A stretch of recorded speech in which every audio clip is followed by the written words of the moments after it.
What is good, YouTube? Thank you for tuning in to another review. This is not your average sneakerhead, Tony Ramsey. Today we're taking a look at the LeBron 17 in the graffiti colorway.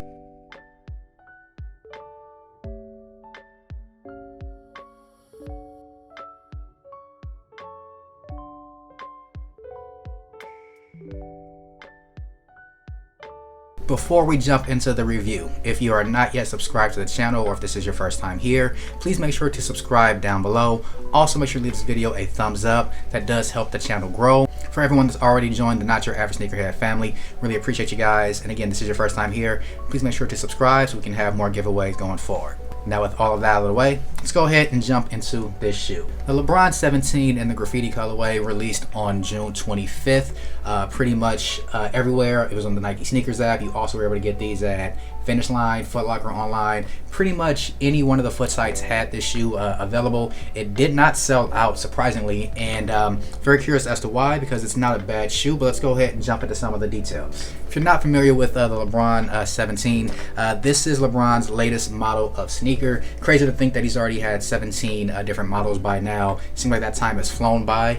And it's probably one of my favorite LeBron silhouettes. Typically, I'm not the biggest fan of LeBron sneakers because they are performance-based, and I typically stray more towards the lifestyle brand of sneakers. But this one, the colorway was really, really good. This specific colorway is based off of a LeBron 4 that had similar color blocking. I'll go ahead and leave a picture of that one up on the screen as well.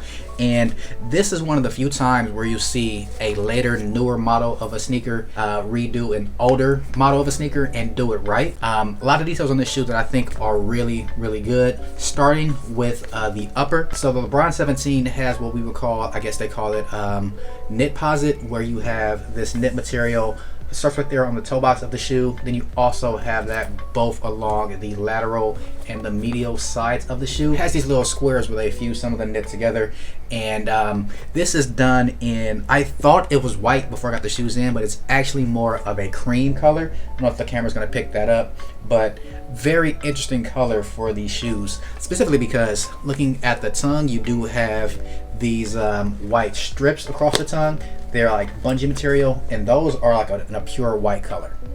And up there on the lateral side here, you do have this graffiti print that goes up the side of the shoe, and that graffiti print starts all the way at the tip of the lateral side of the shoe, then goes around the side there to the back of the shoe. Then you also have that graffiti print that starts in the middle of the medial side of the shoe, and it also goes around the back there, and they meet on the back with this this little red part right here in the middle.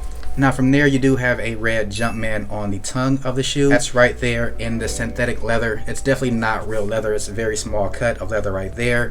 You do have some thin black laces, and underneath these strips, you do have a black mesh tongue. And you also do have LeBron's number 23 there on the tongue as well. You also do have a Nike swoosh that is debossed into the knit posit towards the back of the shoe, and you have a red Nike swoosh along the strap here at the top of the shoe.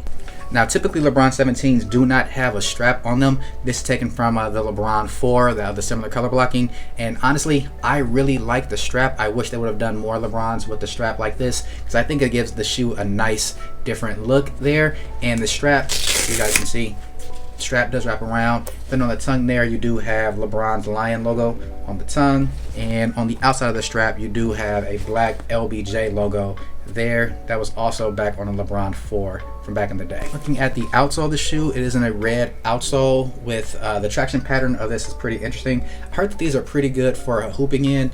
It does have some really large air units here and these little pods right there. You also have them at the very forefoot of the shoe, and at the heel of the shoe you do have a very large Air Max unit back there. Not quite sure what the actual specs are of that, but having these on foot, they're actually extremely comfortable for a basketball shoe. A little bit heavy, but not too heavy to the point to where you couldn't wear these casually and walk around in these all day. Once you get inside the shoe, they do come with this in there.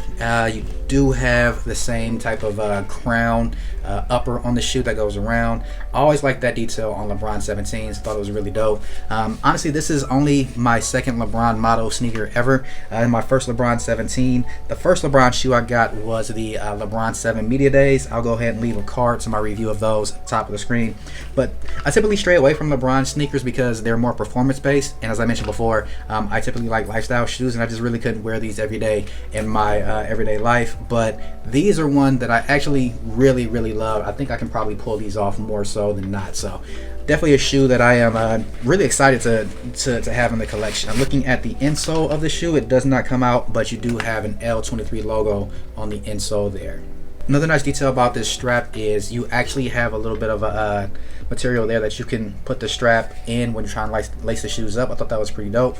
You can also run the strap underneath the logo on the tongue if you want to, have a different look on your tongue if you want. Personally, I wouldn't do that. I think the black LBJ logo is pretty dope in that metallic material, so I'll probably go with that personally. But if you didn't want to do that, the option is there for you. And also on the back of the tongue, this is a pretty nice detail. There's a quote here from Phil Knight that reads, "Never forget to hear the voice of the athlete." PH Knight. I thought that was pretty awesome that LeBron included that on the sneaker, and you guys can see that on the camera there. Let's also take a look at the box. So it comes in this black giant box with LeBron 17 printed on top of it in gold. Pretty dope box, but this box, as I mentioned, is giant. You also have a black Nike swoosh there on that side. Then on this side where your sizing tag is, you do have the LeBron crown and your sizing information. And I got these in an 8.5, which is my true size. Official colorway is white, university red, and black, and these had a retail price of $225. Now overall, the LeBron 17 in the graffiti colorway, I think this is a pretty dope sneaker. Very good basketball sneaker. I'm not sure if I would hoop in these because they're white and I think they would get filthy. Honestly, this is a shoe I just want to keep as clean as I can for it to be in my collection. And speaking of keeping this in my collection, let's get into some details about resale for this sneaker. Now with these having a retail price of $225, that's one of the main things I want to talk about in this review. Now these are sitting everywhere, and surprisingly, I have a feeling that these are going to go on sale. So as I mentioned, I picked mine up from Finish Line online, and I'm probably going to return these because with these being able to probably go on sale pretty soon, you can probably grab these for less than retail. I'd say in a few weeks from now. You can even grab these on the resale site for less than retail in case that somebody might have grabbed them thinking there would be some value in these. So you can get these for under retail right now on all the resale sites, and before long they'll probably be available for under retail at all of the foot sites as well. So if you are interested in picking these up, I would say just be patient, wait, because that is definitely going to get you a better price than paying the $225 for these out the gate. But now that we have those details out of the way, let's go ahead and get these on feet and show you guys how they look.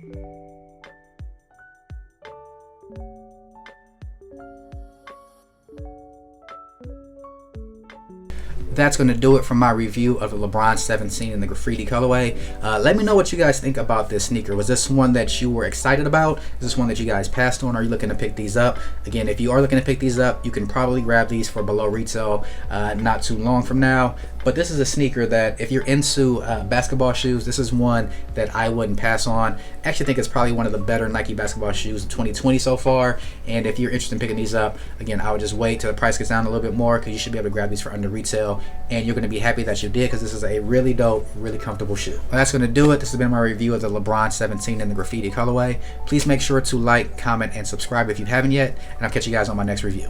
Peace.